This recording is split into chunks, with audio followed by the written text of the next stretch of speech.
So in this video, I want to talk to you about how do you negotiate an academic job offer. So if you don't know me, I am Professor Dave Massac. I'm an associate professor of innovation strategy and entrepreneurship, and I created this whole reciprocity project to give back as much as I possibly can. There's so many people that help me out that I want to pay the favor for to help you out.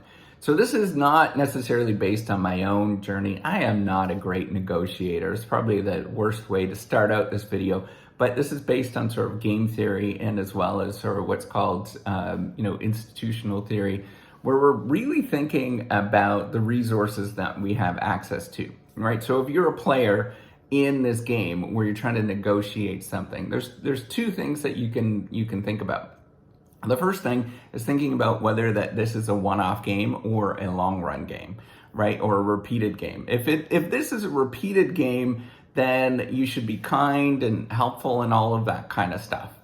And if it's a one-off game, so let's say you're just buying something from somebody, you're never going to see that person again, then you should exploit this transaction as much as you possibly can, right? So academic job offers kind of work in the latter, where this is a long-term game and you have to think about that this is a repeated game that you're going to see over and over and over again, right? So if you have this particular perspective that this is a repeated game, you don't necessarily have to negotiate dramatically at the beginning because you can renegotiate in the future as things change, right? So you're in a much better position, not necessarily at your first job offer, but you're in a better position as you sort of go throughout the career and you build everything around you. Now, that being said, that doesn't mean that you don't negotiate within the first offer that you get or first offer that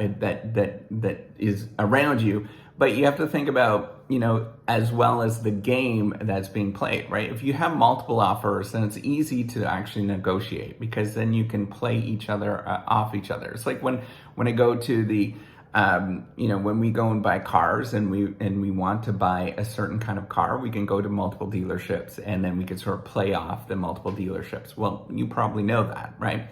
But then you have to sort of figure out, okay, what can we actually negotiate for? So there is some trickiness that's involved with negotiating with your academic jobs.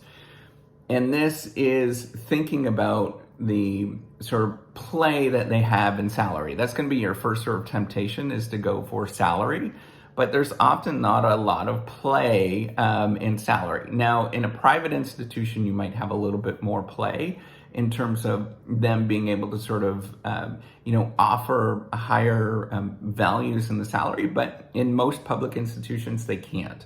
So there's kind of like a ladder, and there's not a lot that they can negotiate within this particular ladder because they're sort of playing what the market demands, right? So you got to look at what your market is, and then you sort of play within, whether it's the province or state or country or whatever, and you play within that sort of band. And obviously you want to go for the high, but you can't negotiate much more beyond what is sort of typical.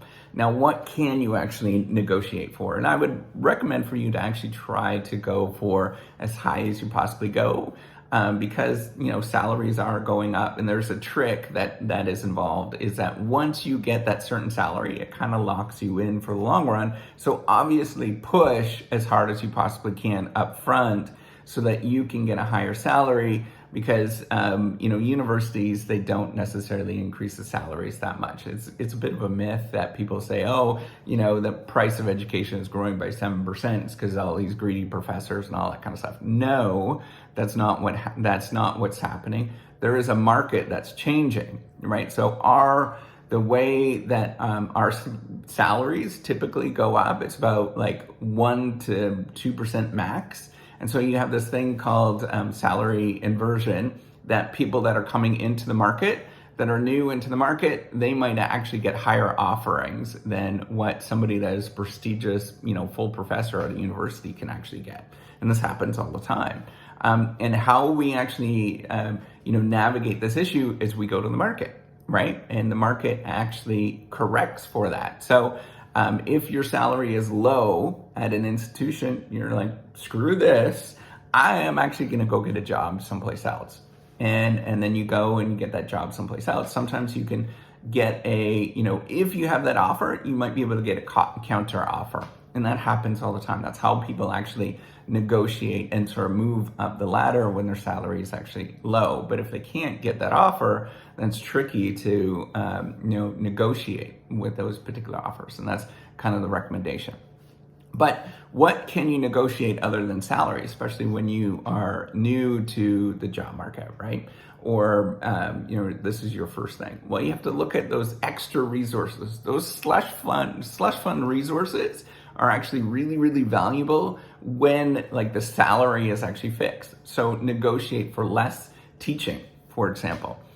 Less courses that you're teaching means that you can actually dedicate to research and do really well. So if you can get a 1 course per year institution, or even no more, especially as a junior scholar, no more than 1 or 2 courses, 3 courses a year for the first couple of years. Often now, this is extended throughout, before you get tenure, is to have no more than 3 courses or so that you're teaching per year, because then that allows you to do your research. The other thing is to think about not having that many preps. The more preps that you're doing, it eats away at all the time that you're dedicated towards doing research. Trust me, it does. I've spent a lot of time teaching, and every time that you do a new prep for something, it's going to be really hard. And it's actually better in my experience. Now, so there's a trade-off with teaching. If you're teaching more senior students, your teaching ratings are going to be higher. It's going to be a lot more fun, a lot more exciting. But at the same time, it's kind of easier to teach the undergrad and sort of younger undergrad, because they don't care, unfortunately. So if that's the case, then you might want to teach for younger before you get to the sort of more senior stuff, because it is really demanding if you're teaching master's, MBA, and PhD levels. That gets really, it's a lot more demanding. Trust me, there's just a lot of work to be done to do those things. It's fun, it's more interesting, but it's a lot of work. So negotiate for just one prep, as little teaching as possible, and then as well as just teaching a younger cohort or younger group is going to be very helpful. Now, once that's done, you can think about having research funds and making sure you get allocated to research funds. And that is different at every institution, but the higher those research funds are, the better off you're going to be. And thinking about how you're going to get that is going to be very, very helpful.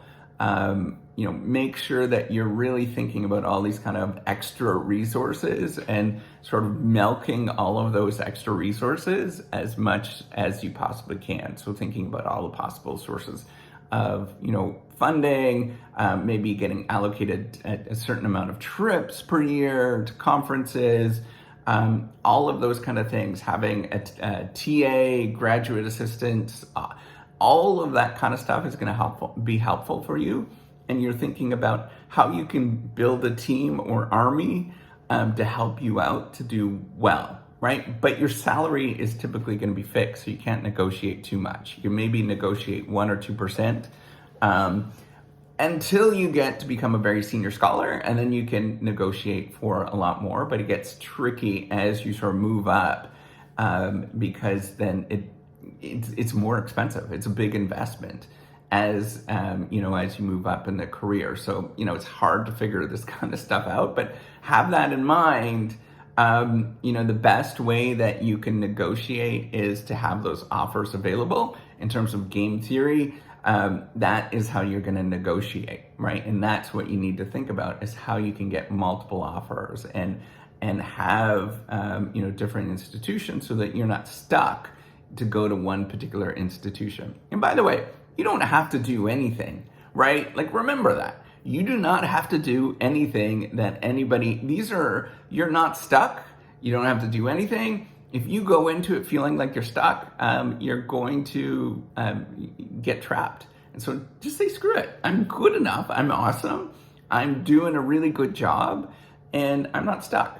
And if you're not stuck, you could do a lot more. Just go into it. You're really not stuck. You're very talented. You can go into industry. You can do, tell academia, the big old FU. And I'm serious, right? Like, that is an important thing for you to think about, is you don't have to do this. You can walk away, you can go into industry and get paid a heck of a lot more. And when you feel like that, it changes the power dynamic. Don't ever let other people push you around because that you were junior. Don't let that happen. Just go and do your good thing and really, really work on that. Really push yourself to have that confidence to walk in and say, you know what, I'm awesome. And I'm actually gonna go and control the situation rather than letting it control me. When you do that, everything changes. It really does. You have that power inside that changes you and changes the situation. And it gives you a lot more power than what is actually going on around you. And that is the key thing to think about, is going into the situation like you are the woman, or you are the man, or you are, whoever. You are awesome, and you really are. Like, don't forget that. You really are awesome. And once you go into it, that's going to change everything. All right, take care. And by the way, give me a thumbs up. Looking forward to seeing you on the next video.